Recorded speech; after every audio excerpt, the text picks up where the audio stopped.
Алоэ өсімдігі сабыр, 100 жылдық столетний, зеленый доктор деген атпен барлығымызға кеңінен танымал таңғажайып өсімдік. Алоэ шырышта тұқымдасына жататын бұта, кейде шырмауық түрінде кездеседі. Алоэның сабағы жуан, жапырағы шырышты, етті тікенді болып келеді. Алоэ сирек гүлдейді, гүлінің түсі қызғылт сары болады.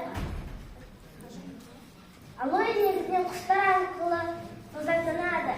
Алоэны көбейту үшін түбіндегі аппақ-тақтарын абайлап бөліп алып, бөлек ыдысқа отырғызамыз. Отырғызып жатқанда тамырына зақым келтірмеуіміз керек. Мынау менің отырғызған атпан алоэ.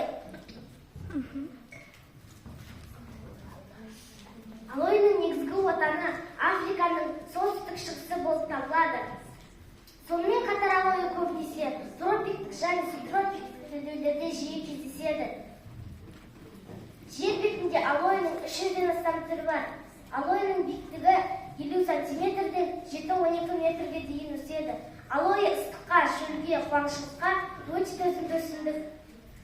Алоэны жанып тұрған өсімдік деп те атайды. Өйткені ол өте ыстық климатта, бірнеше жаңбыр жаумайтын жерлерде де өсіп тұра береді. Алоэ медицина мен косметологияда кеңінен қолданылады. Алоэның емдік қасиеті ежелгі заманнан-ақ белгілі болған. Алоэ халық арасында ертеден-ақ танымал өсімдік. Құрамында витаминдердің, микроэлементтердің, бірқатар аминокислоталардың болуы алоэны көптеген мақсаттарға қолдануға мүмкіндік береді.